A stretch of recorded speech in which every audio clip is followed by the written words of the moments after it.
Kelvin Gastelum versus Nassourdine Imavov. I think Kelvin Gastelum's washed. I don't think he's the same guy that, brought the fight to Izzy, however many years ago that was now that we're in 2023. And I think Nassourdine Imavov is on the come up. Good all around fighter. I just really, the big thing for me here is I think Kelvin Gastelum's pretty washed.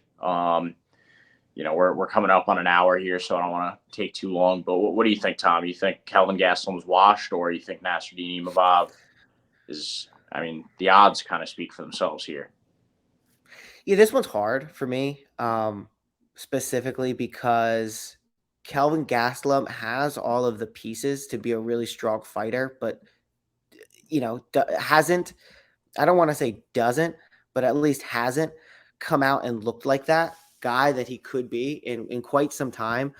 He's got the win over Ian Heinisch where he displayed his grappling ability. But Nassourdine Imavov is a guy who has a lot of submission wins on his record. He's going to use that length, having a 4.5, 3.5 inch reach advantage here. He's going to be a much bigger guy that Kelvin's used to. Kelvin's used to not being the biggest guy in the fight. But you just look at like the fight against Joaquin Buckley where, people, and this is a point of contention for me because a lot of people have been talking about the fact that Nassourdine Imavov faded in that Joaquin Buckley fight towards the end. And if you actually go back and you look at the stats, he didn't really fade as much as Joaquin Buckley poured it on. He averaged, Imavov, this is about 30 to 50 strikes per round. And was right in line with it. I think he had 47 in that third round against Joaquin Buckley. And Joaquin Buckley went out there, and Joaquin Buckley was the guy who was laying it on because he had just lost the previous 2 rounds because Imavov is a smart fighter. Maybe not a fun fighter from that regard, but he's a smart fighter. He was up 2 rounds. He's not going to do anything to overcompensate and potentially lose. So in this fight, Kelvin Gastelum against Nassourdine Imavov, Gastelum's strength is using his wrestling, but he doesn't use his wrestling. He's a jab-first fighter, and in a fight where you're going to have a 3, 4.5 inch reach advantage and a much you're the smaller guy, I don't think using the jab is going to be a particularly strong path to success. Imavov is a very technical fighter. He's going to go out there. He's going to plot forward on you. If it comes to the ground, he's going to be strong enough on the ground to not be able to get bullied by Kelvin Gastelum. I think it's a close fight. It's hard to call because you don't know what version of Kelvin Gastelum you're going to get. But based off of what we've seen recently, I can't have a lot of confidence that this is the fight that he's just going to come in shape, turned around. He's really a 170er, if we're being honest, fighting at 185 pounds. The reason behind that has been speculated that he doesn't want to get on a diet, or maybe he's not dedicated enough. I'm not sure that that's necessarily it. I think he maybe just feels good at 85 and doesn't want to cut and is concerned about how he may feel after that cut.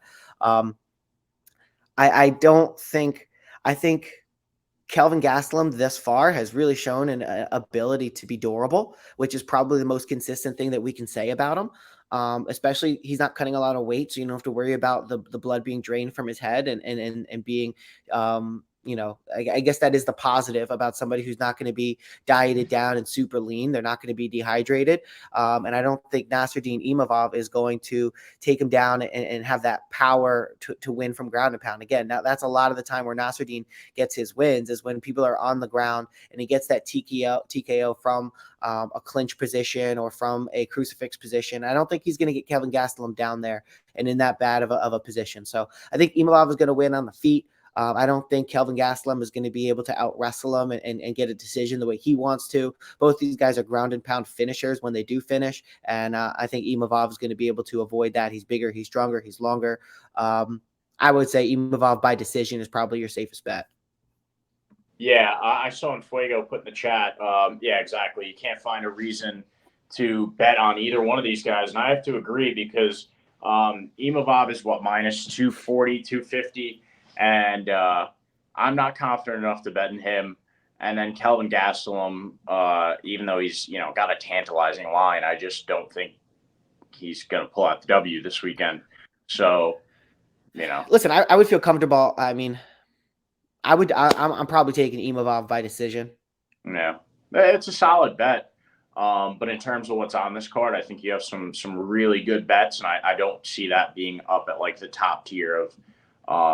What I'll be throwing a couple of units on versus maybe like a half unit. Yeah, I'll side with you with the Imavov by decision pick and stake a little bit there. But I think most of my other picks, or our picks in general on this card, because I think we had a couple of super locks here today. But I think those are a lot safer than this one, which, I'm a little bit more shaky on. I just not confident